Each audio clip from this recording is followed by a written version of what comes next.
Good morning, my dear students. Introduction to trigonometry, exercise 8.2 trigonometric ratios of some specific angles के जो है sums हम आज discuss करेंगे।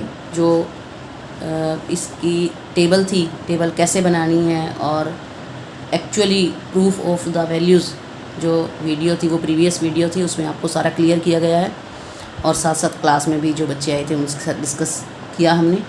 तो अब हम सॉल्व करेंगे। जैसे पहला है इवेल्यूएट करना है साइन 60 कोस 30 प्लस साइन 30 कोस 60। आपको टेबल बनानी आती है, वहाँ से वैल्यूज़ उठाओ। √3/2 होती है 60 पे, कोस 30 पे √3/2 होती है, सेम साइन 30 पे 1/2, कोस 60 पे 1/2। दोनों को मल्टीप्लाई करो तो √3/2 का स्क्वायर हो गया, ये 1/2 का स्क्वायर हो गया।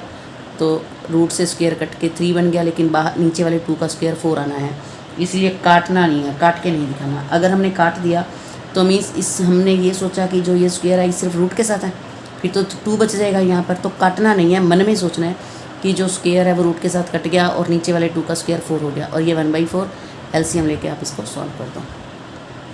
2 tangent square 45 plus cos square 30 minus sine square 60।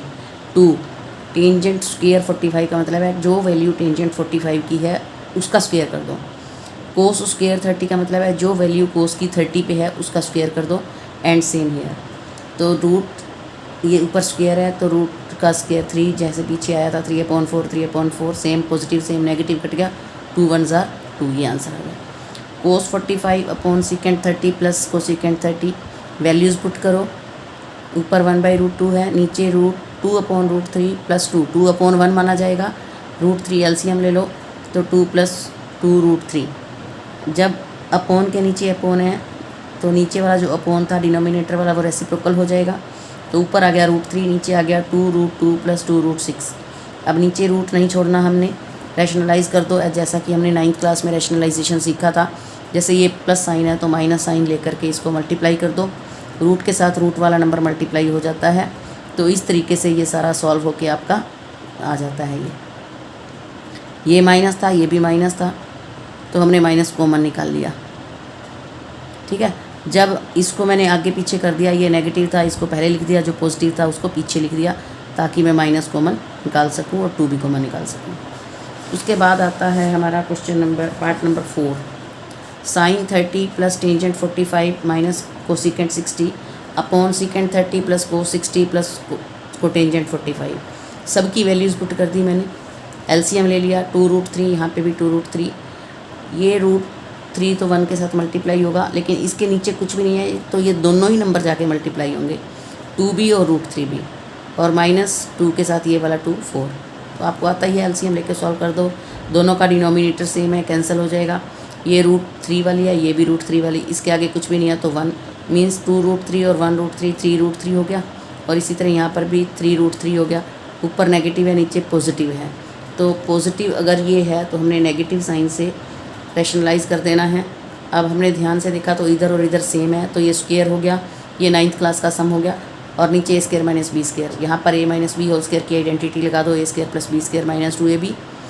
इस 3√3 का जो स्क्वायर है वो क्या होगा, इस 3 का स्क्वायर होगा 9 और √3 का स्क्वायर होएगा 3, तो 9 3 27 बन जाएगा।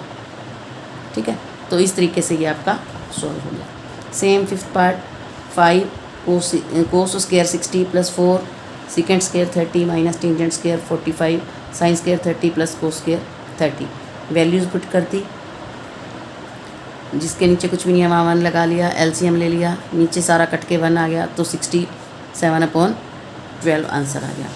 उसके बाद हमारा आता है क्वेश्चन नंबर 2। ये है हमारा question number 2, choose the correct option and justify your choice.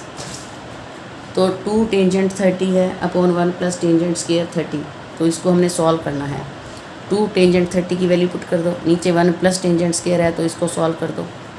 तो ऊपर आ गया 2√3 और नीचे आ गया 4√3, जो नीचे वाला 4√3 है ये रेसिप्रोकल हो जाएगा। अब इस √3 को ख़त्म करना है, तो ये जो 3 है उसको हम √3 और √3 लिख सकते हैं, ताकि एक रूट इससे कट जाए, तो √3/2 वैल्यू बच गई।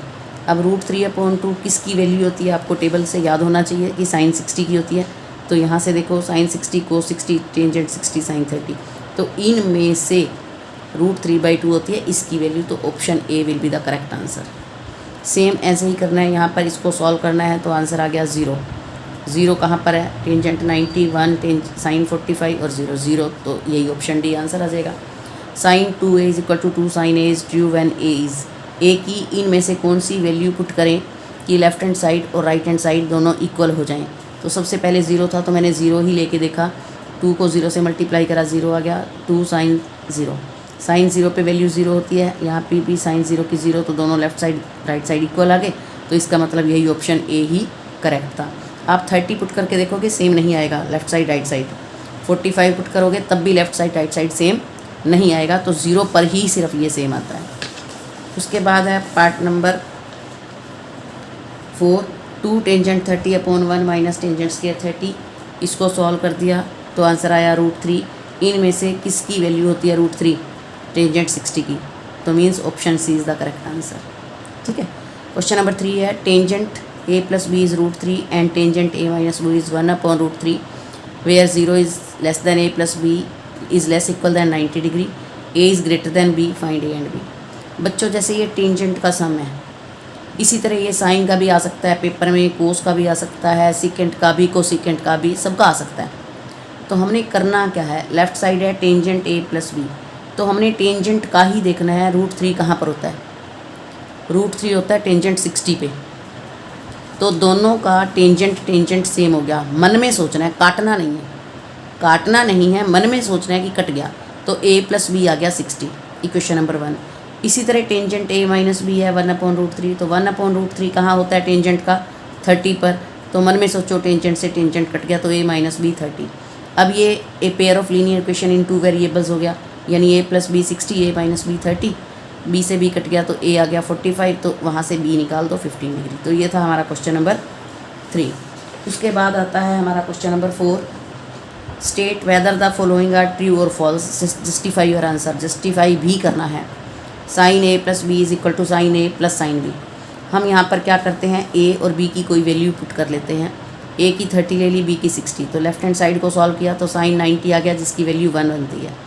यहाँ पर अलग अलग था, साइन 30 अलग, साइन 60 अलग, तो पुट करके देखा तो इसकी वैल्यूज़ ये नॉट इक्वल आ रहा है, तो हम कहेंगे ये फॉल्स है, ये ट्रू नहीं है। अगर यहाँ पर a + b है तो आप इसको अलग अलग नहीं लिख सकते, ये फॉल्स है।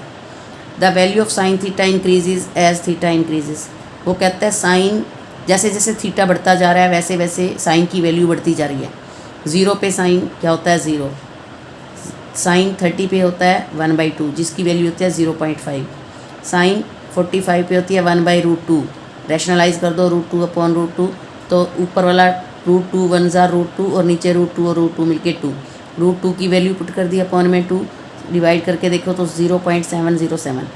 इसी तरह √3/2 होता है 60 पर, √3 की वैल्यू होती है 1.732 अपॉन में 2, सॉल्व करोगे तो 0.866 और 90 पे होता है 1। देखो 0, 0.5, 0.707, 0.866 और 1 इंक्रीज़ होता जा रहा है, तो ये है ट्रू। इसी तरह वो कहता है the value of cos theta increases as theta increases. अब कोस का चेक कर लेते हैं, यहाँ पर आया 1, यहाँ पर 0.866, यहाँ पर 0.707, ये 0.5 और 0, क्या ये इंक्रीज़ हो रही हैं? डिक्रीज़ हो रही हैं। साइन की इंक्रीज़ हो रही है, कोस की डिक्रीज़ हो रही हैं, तो ये फॉल्स है। फिर वो कह रहा है sine theta = cos theta for all values of theta. आपने टेबल पे देखा क्या सारी वैल्यू 30 डिग्री पर, 45 डिग्री पर, 60 पर, 90 पर क्या साइन थीटा और कोस थीटा इक्वल थे? नहीं। टेबल अगर आप ध्यान देखो तो ओनली 45 पर सही थे दोनों, 1/√2 1/√2, लेकिन वो कहता है for all values of theta. अब ऑल वैल्यूज़ ऑफ थीटा के लिए कह रहे हैं आप 30 पे ही चेक कर लो, साइन 30 1/2 होता है, जबकि कोस 30 √3/2 होता है, नॉट इक्वल है, तो इसीलिए ये फॉल्स है। कब ट्रू है? ओनली थीटा इज़ 45 पर। उसके बाद है cotangent theta is not defined for a 0, ये है ट्रू। क्यों? क्योंकि कोटेंजेंट को आप कोस अपॉन साइन लिख सकते हो। कोस 0 क्या होता है, साइन 0 क्या होता है? 0 पे पूछ रहा है ना वो, a 0, तो कोस 0 1 होता है, साइन 0 0 होता है, तो 1/0 नॉट डिफाइंड ही होता है, तो इसीलिए इसका आंसर ट्रू। तो ये था आपका 8.2 exercise. So try to understand, complete your copy. Thank you, have a nice day.